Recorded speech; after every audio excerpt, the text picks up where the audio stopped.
சாதாரண ஆள் நினைக்காத. அவன் வந்து ஆள் எளிமையா இருந்தான் அப்படின்னு நினைக்கிறனால ஏதோ இதுதான் இருக்க அப்படின்ட்டு. பெரிய சிந்தனையாளன், பேரறிஞன். இதனால இங்க பாருங்க, மண்ணாங்கட்டின்னு ஒருத்தர், அது சட்டமன்ற உறுப்பினர்கள் விடுதியில் வேலை செய்வாப்புல எடுபடியா. இப்போ தாத்தா வந்து முதலமைச்சர் காமராஜர், இன்னொரு தாத்தன் நம்முடைய தாத்தன் மூக்கையாத்தவர் வந்து சட்டமன்ற உறுப்பினர். அவர் அறையில், சட்டமன்ற அறையில் ஒரு வேலை செஞ்சுக்கிட்டு இருக்காப்புல. இந்த மண்ணாங்கட்டி 8ஆம் வகுப்பு கூட படிக்காதவங்கெல்லாம் அரசு பணியிலிருந்து நீக்கிறார். சும்மா ஒரு இது பியூன் மாதிரி அரசு பணியிலிருந்து நீக்கிறாரு.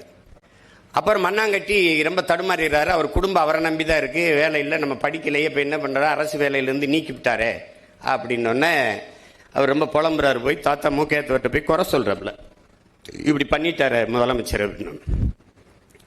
ஃபோனை போடுறா அப்படின்னு சொல்கிறாப்புல. இவர் ஃபோனை போட்டுறாரு. நேராக முதலமைச்சர் வீட்டுக்கு போட்டோன்னே யாராவது உதவியாளர்கள் எடுப்பாங்கன்னு நினச்சிக்கிட்டு இருக்காங்க. அவரே எடுத்துறாப்புல, ஐயாவே எடுத்தவொன்னே இவருக்கு என்ன சொல்றதுன்னு தெரியல. ஐயாவே எடுத்துட்டாரு அப்படின்னு. அப்போ கேள்றா, படிக்காத நீங்கள் முதலமைச்சராக இருக்கும்போது படிக்காத நான் பியூனா இருக்கக்கூடாதான்னு கேள்றா சொல்லி விட்டுறாப்புல. சொல்லி விட்டோன்னே இவர் கேட்டுவிட்டாப்புல. கேட்டோடனே இவர் என்ன சொல்றாரு, எடுத்தது காமராஜன்னு தெரியாம சொல்லிடுறாரு. ஐயாவை பேசுறாருன்னு தெரியல, இப்போ யாரோ பேசுறாங்க அப்படின்னு. போடுறா கேள்றா, படிக்காதவங்க காமராஜ் முதலமைச்சராக இருக்கும்போது படிக்காத நான் வந்து பியூனா இருக்க முடியாது, இருக்கக்கூடாதா அப்படின்னு கேள்றா அப்படின்னு கேட்டு போறாரு. கேட்டனோடனே, அப்படியா, நீங்கள் யார் பேசுறிய, ஆஹா அப்படின்னு வச்சுட்டு கொஞ்சம் அரை மணி நேரத்தில் போலீஸ் வண்டி வந்து நிற்குது. மண்ணாங்கட்டிங்க யாரு அப்படின்னு பதறிட்டாப்ல. ஐயோ பெரிய பிரச்சனை ஆகி போச்சு அப்படின்ட்டு பதறினோடனே இவர் என்ன சொல்றாருல, நீ போடா, நீ முன்னாடி போடா, நான் வாரேன், முன்னாடி போ, நான் வாரேன் ஐயா, அப்படி என்னையா என்னை இப்படி தனியாக விட்டு போடா, நான் வாரேன். அங்கே போனால் வாசலில் நிற்குது ஒரு உருவம். வாங்க வாங்க, நீங்கள் தான் மண்ணாங்கட்டியா, வாங்க வாங்க வாங்க, உட்காருங்க. நான் ஒரு தப்பு பண்ணிவிட்டேன். அந்த ஜீவோல அரசாணையில் இனிமேல் 8ஆம் வகுப்புக்கு கீழே படித்தவர்களுக்கு வேலை இல்லைன்னு போட்டிருக்கணும். அது தவறு பண்ணிவிட்டேன். ஆமாம், உங்களுக்கு 2 பொம்பளை பிள்ளைகளாமே, அது கேள்விப்பட்டேன். அதுக்குள்ளே விசாரித்து வச்சுருந்துருக்கான் பாருங்க ஒரு தலைவன். அவன் வரக்குன்னா யார் மண்ணாங்கட்டி, அவன் வாழ்க்கை வரலாறு பூரா வாய்ச்சிட்டு வச்சவொடனே, உங்களுக்கு வேலை இருக்கு, உங்கள் வீட்டுக்கு அழைச்சி சொல்லிடுங்க, எல்லாம் வருத்தத்தில் இருப்பாங்க, சாப்பிட்டு இருக்க மாதிரி தெரியல, இந்தாங்க காசு விடு, சாப்பிட்டு வீட்டுக்கு காசு சாப்பாடை கொண்டு கொடுங்க சொல்லு, போயிட்டு வாங்க. இதனால தான் அவன் பெருந்தலைவன் ஆகிட்டான். உங்களுக்கு புரியுதுன்னு நினைக்கிறேன். தன்னை அந்த கேள்வி கேட்டா, அடா அயோக்கிய பயலை, இன்னைக்கு கைது பண்ணி ஒதுக்கி போட்டிருப்பான், குண்டாசுல கூட போடுவான். உங்களுக்கு புரியுதுல்ல? இவன் தான் பாருங்க, சொந்த நாட்டில் ஓட்டு கேட்க வரும்போது ஒருத்தனையும் குட்டி வர்றதில்ல, சும்மா வர்றது. இப்போ அப்படி வர்றதில்லை, எல்லாம் பாதுகாப்பாக எது போட்டுக்கிட்டு வர்றாங்க, எல்லாம் பண்ணுறாங்க. சாதாரணமாக இருப்பான். முதலமைச்சரான ஒய் பிரிவு, இசட்டு பிரிவு, புரோட்டோக்கால், ஆட்டுக்கால்லாம் கேட்டுக்கிட்டு இருப்பான். நம்ம ஆளுக்கு முன்னாடி ஒரு வண்டி ஓடுது, வங்கின்னு, ஏது என்ன சத்தம் கேட்குறாப்புல. ஐயா போலீஸ் பாதுகாப்புன்னு. ஏன் நிறுத்த சொல்லு, இங்கே வாப்பா, வண்டியை கொண்டு வாப்பா. நான் என்ன செத்தா போயிட்டேன், முன்னாடி சங்குதிக்கிட்டு போகிறேன், இங்கே வாப்பா. இல்லையா பாதுகாப்பு, என்னையா பாகிஸ்தான்லையா போகிறேன், சொந்த நாட்டில் போகிறேன், போப்பா, தெண்ட செலவு கொண்டு போய் நிறுத்துப்பா, போப்பா அப்படின்னு. அவன் தலைவன். ஒரு தலைவனே தன் உயிருக்கு பயந்தா நாட்டு மக்களை யாரா காப்பாத்துறது? நான் என்கிட்ட கேட்பாங்க, உங்களுக்கு பாதுகாப்பு, நான் தாண்டா அந்த நாட்டுக்கே பாதுகாப்பு, எனக்கு எதுக்குடா பாதுகாப்பு? என் மக்களுக்கு யாரா பாதுகாப்பாப்போ? யார் என்னை கொல்லுவா? பாருங்க, இப்படி வாழ்ந்த ஒரு தலைவர், இப்படிலாம் வாழ்ந்திருப்பாரா ஒருத்தன்? நீங்க கற்பனை கூட செய்ய முடியாது. உட்கார்ந்து ஒரு கதாசிரியன் திரைக்கதை எழுதினா கூட இவ்வளவு இப்படி ஒரு கதாநாயகனை நீங்க உருவாக்க முடியாது. அப்படி வாழ்ந்து காட்டிட்டவன். ஒரு 2 நிகழ்வு இல்ல, பேசிக்கிட்டே இருக்கலாம். உங்களுக்கு பசி நேரம் ஆயிடுச்சு. நீங்க இன்னொன்னு கவனிக்கணும், ஒரு எப்படிப்பட்ட ஆள்னு பாருங்க, எவ்வளவு நகைச்சுவையான ஆள்னு பாருங்க. ஒரு இதுக்கு போறாப்புல, திருவண்ணாமலையில் தெல்லூர்னு ஒரு இடத்துல கூட்டம் நடக்குது. பொதுக்கூட்டத்தில் பேசிட்டு இருக்கிறப்பல பேச ஆரம்பிக்கிறாரு. எனக்கு பல தடவை அப்படி பழி வாங்கியிருக்காங்க, மைக்கு சொதப்புது. அது நம்ம 100 கூட்டம் பேசுகிற இடத்துல 2வது இதில் தொண்டையை பிடிச்சிக்கிறோம். அப்புறம் கரபுரன்னு ஐயா எம்ஆர்றத மாதிரி பேசிட்டு இருக்கணும். இவர் என்ன பண்ணுறாரு, மைக்கு, யாரு நீயா, இங்கே வா, என்ன இப்படி மைக்கை வச்சிருக்க, இங்கே வா, இந்த ஆள் மைக் சரியில்லை, இனிமேல் யாராவது இவன்ட்ட மைக் செட் எடுக்காதீங்க மேடையில் மைக் செட் எடுக்காதியாப்பா அப்படின்னு அந்த ஆள் பதறி போய் ஆத்தாடி ஐயாவுக்கு இப்படி சுதப்பிருச்சுன்னு அவசரமாக சரி செஞ்சு இது பண்ணோடனே மறுபடியும் பேசுகிறாப்புல. கொஞ்சம் நல்லா பேசிருச்சு. பேசி முடிச்சோடனே அவர் மூஞ்ச பார்க்குறாரு. பரிதாபம் வந்தோடனே இங்கே வாண்ணே மேடைக்கு வா, அப்படி வா. இந்த ஆள் பாருங்க கெட்டிக்காரன் சிறாவில் பாருங்க, பேசாத மைக்க கூட பேச வச்சுட்டான் பத்தியலா. அதனால இனிமே இவரே கூப்பிடுங்க எல்லாத்துக்கும் இவர் மைக் செட்டை எடுங்கன்றாப்ல. பாதிக்கப்பட்டுருவானா உங்க புரிதா? அப்படி பாதிக்கப்பட்டுருவானா எப்படி மண்ணாங்கட்டிக்கோ அப்படி. அப்புறம் ஒரு இதுக்கு போறாப்புல. இங்கதான் இது தஞ்சாவூருக்கு சுற்றி பார்த்துட்டு வராப்புல. தஞ்சாவூர் பயணம் போயிட்டு வரும்போது ஒரு பழங்கால கோயில், அந்த கோயில் நல்லா கட்டியிருக்கு. பழங்கால கோயில் எத்தனை ஆண்டுகளுக்கு முன்னாடி கட்டினதுன்னு தெரியல, யார் கட்டியிருப்பான்னு தெரியல. அப்போ நிற்கிற அதிகாரிகள்ட்டெல்லாம் கேட்குறாரு, இது யார் கட்டியிருப்பா, கட்டினது ஏதாவது அடையாளம் இருக்கா, கல்வெட்டில் ஏதாவது பேர் இருக்கானா? அதிகாரிகளுக்கு தெரியல, உள்ளூர்காரனுக்கு தெரியல, ரொம்ப நாள் வாழ்ந்தவனுக்கும் தெரியல, எவனுக்கும் தெரியல. இவ்வளவு காலமாக இருக்கிற இவ்வளோ பெரிய கோயிலை கட்டினவன் பேர் தெரியல.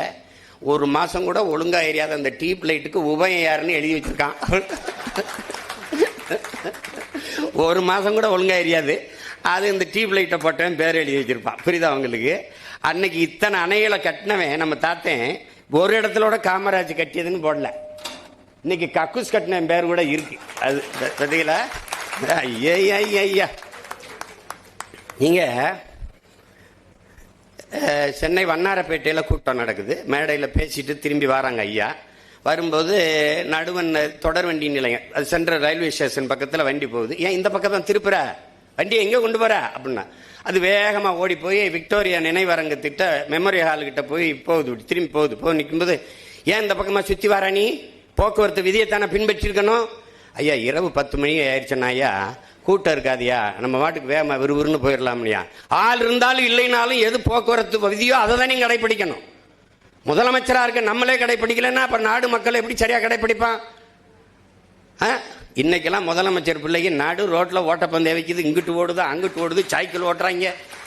நான் எல்லாம் படுற பாடு. என் வீட்டு பக்கத்துல தான் இவங்க எல்லாரும் வீடு இருக்கு. இந்த கிளம்பி வர்றதுக்கு முன்னாடி சாலையில கயிறை கட்டி போலீஸ் 2000 பேர் நின்றுக்கிட்டு இங்கிட்டு போகாத அங்கிட்டு போகாத. என்னைய பார்த்தோம் நான், ப்ளீஸ் என்ன செய்வான்னு தெரியலையே அப்படின்ட்டு, போய் தொலைங்கடா, என்னத்தையே ஓட்டி தொலைங்கடா. கொடுமை. அப்போலாம் நான் தாத்தனை நினைச்சுப்பேன், இந்த பைத்தியக்கார மாதிரி உனக்கு வாழ தெரியல, என்னத்துக்கு இப்படி இருந்தா நீ கதை சட்டை கட்டிக்கிட்டு சும்மா ஒரு. கடைசி வரை சன்னியாசியா வளர்ந்து செத்து போனாப்புல. என்ன பண்றது சொல்லுங்க. அப்புறம் எப்படி சிந்திக்கிறாரு பாருங்க. ஒரு பட விழாவுக்கு கூட்டி போயிடுறாங்க, தொடக்க விழாவுக்கு. அவருக்கு போனதில்லை. அவர் ஐயா நடிகர் தலைவர் சிவாஜி மேல இருந்த அன்புல போயிட்டாருன்னு நினைக்கிறேன். அங்க போயிட்டு எனக்கு இந்த சினிமாலாம் ஒன்றும் தெரியாதே, கூப்பிட்டாங்கன்னு வந்துட்டேன். கை ராசிக்காரன் அதெல்லாம் நான் ஒரு ராசிக்காரன் இல்லை. கேட்டேன் படத்துக்கு பேர் என்னன்னு. பார்த்தால் பசி தீரும்னாங்க.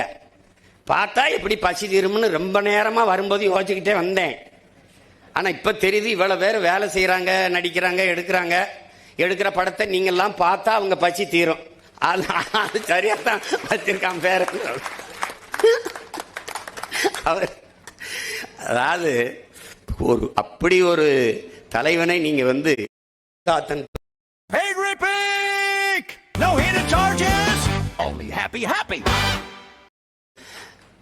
தாத்தன் பெருந்தலைவர் காமராஜ். இன்னைக்கு ஒரு பள்ளிக்கூடம் ஒன்று கூட அரசுகிட்ட இல்லை. கொடுக்கிற அனுமதிகள் பூரா மிகப்பெரிய வகுப்பறைகள் வர்த்தக அறைகளாக மாறிடுச்சு, அறிவு கருவறை வியாபார அறையாக மாறிடுச்சு. அப்ப அந்த நிலையில் அவர் மருத்துவம் அவர்கிட்ட இருந்துச்சு, கல்வி அவர்கிட்ட இருந்துச்சு, போக்குவரத்து அவர்கிட்ட இருந்துச்சு. இன்னைக்கு எதுவும் நம்மகிட்ட இல்லை, எதுவும் நம்மகிட்ட இல்லை. நீங்க என் அன்பு பிள்ளைகள் அரசியல் கற்கணும். உங்களுக்கு ஒன்று சொல்லுவேன், இந்த எந்த பேராசிரியர் எந்த ஆசிரியர் சொன்னாலும் கேட்காதீங்க. நான் உங்கள் உடன் பிறந்தவன், உங்க மேல இருக்கிற பேரன்பின் காரணமா இதை சொல்றேன், பெரும் அக்கறையின் காரணமா சொல்றேன். அரசியலை கற்பிக்காதது கல்வியே இல்லை. அரசியலை தாண்டிய கல்வி உலகத்திலே கிடையாது. அரசியல் என்ற எண்ணம் இல்லாதவன் மனிதனாக இருக்க முடியாது. அண்ணல் காந்தியடிகள், அரசியல் வேண்டாம் என்று நீ விலகி நிற்கலாம், ஆனால் அரசியல் உன்னை விட்டு ஒருபோதும் விலகாது. அரிஸ்டாட்டில். இது நல்லா கவனிச்சுக்க. நீ அரசியல் வேண்டாம் என்று விலகி நின்றால் எவனை வெறுக்கிறாயோ அருவருக்கிறாயோ அவன் ஆட்சின்களை வாழ நேரிடும்ங்கிறார் பிளாட்டோ. அந்த பிளாட்டோ தான் சொல்றான், கற்காமல் இருப்பதை விட பிறக்காமல் இருப்பதை சிறந்ததுன்றான். ஆனா நம்மளை எல்லாம் கற்க வச்சான் ஒரு தாத்தன். அவன் கற்கல, என்ன பள்ளிக்கூடம் போய் படிக்கல வந்தான், அவ்வளவுதான். அவரை கேள்வி பண்ணாங்க, இவர் ஒரு படிக்காதவர், இவர் கல்லூரி போகாதவர், இவருக்கு என்ன இருக்குது அவருக்கு என்ன இருக்குது அப்படின்ட்டு. அவருக்கு என்ன பூகோளம் தெரியாது, வரலாறு. அவர் சொல்லி மேடையில் சொல்றப்ப நான் படிச்சவன்னு ஒருபோதும் சொல்லலையே, எனக்கு பூகோளம் தெரியாதுதான். ஆனா தமிழ்நாட்டில் எத்தனை ஊர் இருக்குது, எத்தனை ஆறு இருக்குது, அந்த ஆறுக்கு அருவி எங்கெங்க வருது, எத்தனை அணை இருக்குது, எத்தனை ஏரி இருக்குது, எத்தனை குளம் இருக்குது, எத்தனை கம்மா இருக்குது, எந்தெந்த ஊரில் எவ்வளவு சனம் வாழுது, எவ்வளவு ஏக்கர், எவ்வளவு ஏக்கர் விவசாயம் பார்க்கப்படுது, இதெல்லாம் எனக்கு நல்லா தெரியும். ஆனால் நீங்கள் இந்த படம் போட்டு புத்தகம் கட்டி புத்தகத்தில் வச்சிருக்கிறது தான் பூகோளம்னீங்கன்னா அந்த பூகோளம் எனக்கு தெரியாது. அதாவது எல்லாமே அவருக்கு தெரியுது. நீ புத்தகத்தில் வச்சிருக்கிறத நான் படிக்கலையே ஒழிய எனக்கு தெரிஞ்சது உன் புத்தகத்தில் இல்லை. அதுதான் இங்கே இருக்கிறது. அப்ப ஒரு அரிதினம் அரிதா. நீங்க பார்த்தீங்கன்னா தாத்தா விருதுநகரில் தோத்து போயிடுறாங்க. தோத்து போனோடனே பேரறிஞர் அண்ணா கிட்ட போய் ஆசை தம்பின்னு போய் சொல்றாரு, ஐயா இந்த மாதிரி அண்ணா நம்ம காமராஜ் தோத்துட்டாரு அப்படின்னு மகிழ்ச்சி அடைகிறாப்ல, சந்தோஷமா தோத்துட்டாரு அப்படின்னு. ஒரு கண் கலங்கி சொல்றாரு, சந்தோஷப்படாதீங்க ஆசை தம்பி, ரொம்ப சங்கடப்படுவீர்கள் அப்படின்னு. மகத்தான ஒரு மக்கள் தலைவனுக்கே இந்த நிலைமை என்றால் நமக்கெல்லாம் என்ன நிலைமைன்னு எண்ணி பாருங்கன்றாப்ல. இன்னும் ஒரு கட்சி தலைவருடைய, அவரை எதிர்த்து அரசியல் செஞ்சிருக்காரு, அந்த கட்சி தலைவரின் தோல்விக்கு வருந்துகிறார் பேரறிஞர் அண்ணா அவர்கள். இன்னைக்கு அடுத்தவர் தோல்விக்கு கைகட்டி சிரிக்கிறார்கள், ஏளனம் செய்கிறார்கள். அரசியல் மாண்பு இல்லாமல் போச்சு. அண்ணாதுரை அமெரிக்காவுக்கு போகும்போது நிக்சன் சந்திக்க மறுத்துறார் அமெரிக்க அதிபர். நிக்சன் இங்கே வரும்போது ஒரு இந்தியாவில் ஒருத்தரை சந்திக்க நினைக்கிறாரு, அது நம்ம தாத்தா காமராஜர். அவனுக்கு ஏதோ அவரை பிடிக்க பாத்திரம் எப்படியாதுன்னு நினைக்கிறாப்புல. நம்மால திமிரல நிக்சன் எல்லாம் நான் பார்க்க முடியாதுன்றாப்புல. என்னையா அப்படி சொல்லி அவர் அமெரிக்கா யாரா இருந்தா என்ன, நம்ம அண்ணாதுரையை சந்திக்காம மறுத்துட்ட போது நான் ஏன் அவனை போய் சந்திக்கணும்? எப்படி பாருங்க, அண்ணாதுரை சந்திக்கலையா, நம்மளை சந்திக்கிறாரா, வெறுப்புக்காவது அவரை சந்திப்போம்னு நினைச்சு சந்திக்கிறாள் தான் இன்னைக்கு இருக்கு. அவ்வளவு அரசியல் மாண்பும் நாகரிகம் கொண்டு அரசியல் தீண்டாமை துளியும் இல்லாத வாழ்ந்த பெருமக்கள் அன்று வாழ்ந்திருக்காங்க. அதனால மகத்தான தலைவர்கள்லாம் இந்த மண்ணில் வாழ்ந்திருக்கிறாங்க. அதுல நீங்க வரலாற்றில் காமராஜர்லாம் இன்னைக்கு பாடமாக இருக்குதா, படிக்க முடியுதான்னா எனக்கு தெரியல. நீங்க வள்ளுவத்தை திருக்குறளே படிக்க கற்பிக்க ஆள் இல்லை. இப்போ ரொம்ப கடினம்தான் நாட்டு நிலைமை. ஆனால் இதுக்கு ஒரு காலம் வரும், காலம் வரும்ல. பெருந்தலைவர் ஆட்சி மீண்டும் வரணும்னால அவன் பேரன் ஆட்சி வந்தாதான் வரும். அது இல்லைன்னா கஷ்டம்.